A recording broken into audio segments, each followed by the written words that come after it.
amazing thing and bad thing with Tesla is the lack of buttons. That feeling of pressing a button to do things like quickly turn off the climate or turn on the heated seats is just so satisfying and orgasmic. But honestly, I hate too many buttons. It makes the interior look clustered and confusing, and it makes you feel like I'm like an airplane pilot. I mean, some buttons are okay. One thing a lot of people don't know when getting your Tesla are quick shortcuts and quick ways to do things in a Tesla, because there aren't that many buttons. What is up, guys? It's Chris with Everydaychris, and welcome back to my channel, the #1 place for Tesla, tech, and everyday life. My goal is to make your everyday lives easier, so let's try and go over some quick commands and quick actions for your Tesla. Starting with, well, climate. We all know how to pop up the climate menu by pressing the temperature. But if it's super hot inside and you want to press that max AC button, I mean, there isn't one. In a Tesla, you have to push the button lower until it reaches low, and that can take forever. But you can easily raise or lower the temperature by holding your finger on the arrow and sliding left or right quickly. Same goes for the manual fan speed. Just hold the fan number and swipe left or right. If you wanted to defrost the mirrors or turn on the heated seats quickly, just change the temperature once and some quick icons pop up allowing you to customize everything. Also, if you wanted to keep the driver and passenger temperatures different, when you change the temperature with the arrows, press the gray split button and it turns blue, allowing dual climate control. Now, one thing I noticed when I get into the car myself, the air isn't as strong when you're the only person in the car, as it only turns on the driver's side air vent. On super hot days, I need as much air as I can get. So to turn on the passenger air climate, simply touch on the passenger dashboard and it turns on, increasing the airflow. It also helps to turn on the rear climate as well, just to help improve circulation, as it's off by default if nobody opens the rear doors. And one cool thing, if you wanted to turn the climate off, instead of going to climate, then clicking the power button, simply hold the temperature and it turns off. Easy. Now, one thing Tesla recently changed was the heated seats are no longer quick access buttons at the bottom. But if you ever wanted the heated seats or heated steering wheel to be there whenever you need them, simply hold the icon and drag and drop the one you want. Then it stays there permanently. You can have up to 5 permanent shortcuts as well. Moving on to audio. We all know how to change the music and change the volume with the scroll wheel. But I got a question on how to change the audio sources like Bluetooth and get to the settings, because it can be a little confusing. Of course, there's the orange music icon you can pop up that opens up the music app. But another cool one Tesla recently added was the ability to quickly go to your audio settings by simply changing the volume. When you adjust the volume, you'll see the equalizer button, and from there you can quickly access any settings like adding Apple Music, karaoke, and if you ever wanted to mute the audio, simply press the volume icon and quickly swipe to the left. Also, don't forget under your cards music tab, you can swipe up to view more radio stations, change the source, or bring up the music settings tab as well. Now, speaking of cards, another feature Tesla added back was a feature called cards. If you don't see it, at the bottom, you'll see a stack of cards with a music note. This allows you to control the music quickly, as well as swipe to see things like tire pressure and trip tab information.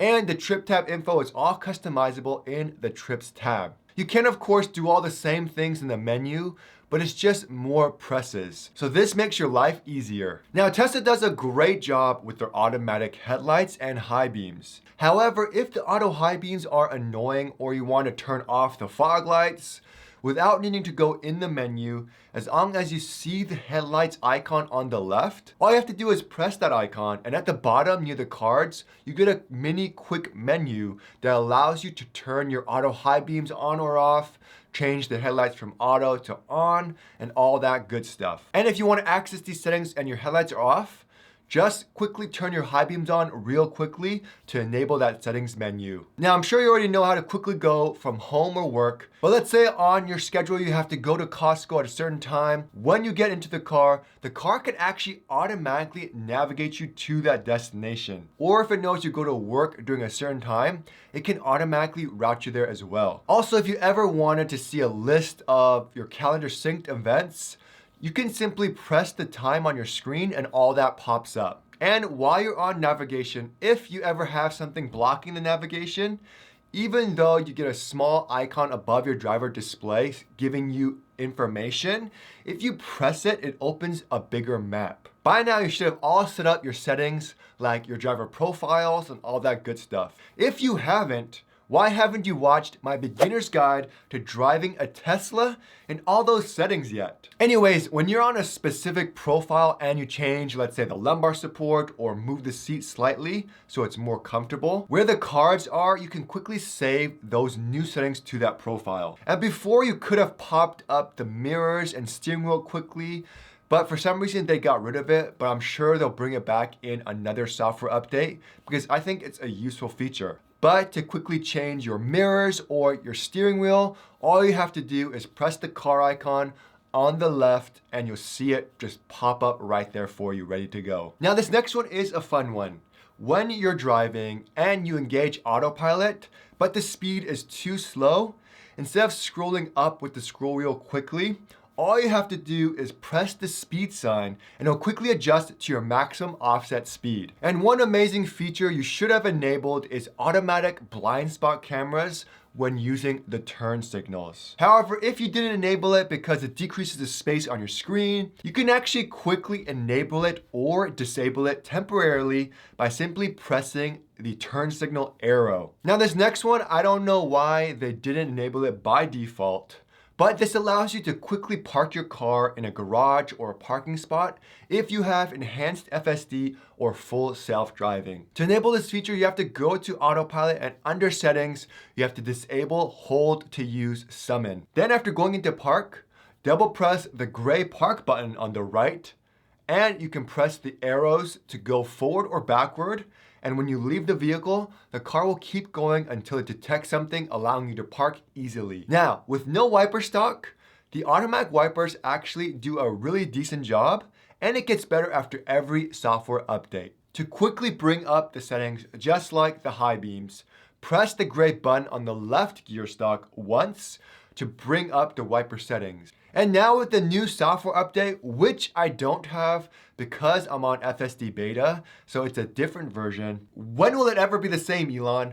I hate getting all these updates super late. I mean, like I get them months late. But now apparently you can adjust the wiper speed with the scroll wheel as well as other cool shortcuts. So if you guys have that update, make sure you guys check that out. Now on to charging. While charging at a supercharger or anywhere, simply press the battery to open the charging settings quickly to adjust the charge rate. However, if you ever wanted to see how many miles you have on the Tesla, you can simply press the percentage icon and it switches to miles quickly, and it also quickly reflects that on the Tesla app. Now, this one is for all my non-United States drivers out there. If you ever notice that when you're near an object, it displays in inches instead of centimeters, all you simply have to do is go to your settings under display and change your distance from miles to kilometers, and then you could do Fahrenheit to Celsius as well as PSI to bar, and it's all right there for you, ready to go. Now this next one is an important one. If for some reason your sentry mode isn't on or you want it to be off, instead of going to the menu, then going to security, simply look for the red circle and then press it, and that turns sentry mode on or off. Now I have a dedicated video of all the quirky and cool app features, like being able to add 5 quick icons instead of 4, or being able to quickly see your navigation and charging stops on a road trip. So make sure you guys check that out. However, take full advantage of the amazing app Tesla has to offer, because that really makes your life easier. Everything is location-based with the Tesla, like charging for instance. You can schedule the car to charge during off-peak times at home, but start immediately charging at work or at a mall. And there's just so many things about the app that makes your Tesla easier to use that you can do without ever needing to go into your car. Now, I'm coming from a Lexus with the worst infotainment system known to man. However, with Tesla, their voice controls are super responsive and actually useful. And even funny. Whether it be a simple take me to Costco and it navigates you automatically, or say something like your balls are cold and the heated seats turn on, or even something funny like my feet stink and it enables the floor vents. Or if you want to turn off the climate control, you could just say disable life support and it turns it off. But my favorite has to be open the butthole, where the charge port opens. If you own a Tesla, you have to officially call your charge port a butthole now. It was pretty funny. The other day, we drove our friend's Tesla, and when my wife put the charge port in, she said it was a super tight fit. So she told me that our friend's butthole was super tight. And at first I was super confused. But I guess some buttholes are just bigger than others. I do wish the voice control was more like Jarvis, where I can ask things like the weather and events. But it does a great job. Anyways, guys, I'm sure I missed some super cool shortcuts, but I hope that video helped you get the most out of your Tesla. Which shortcuts do you guys like the most and use the most? For me, it has to be the cards. Anyways, guys, thanks for watching, and I'll see you guys next time.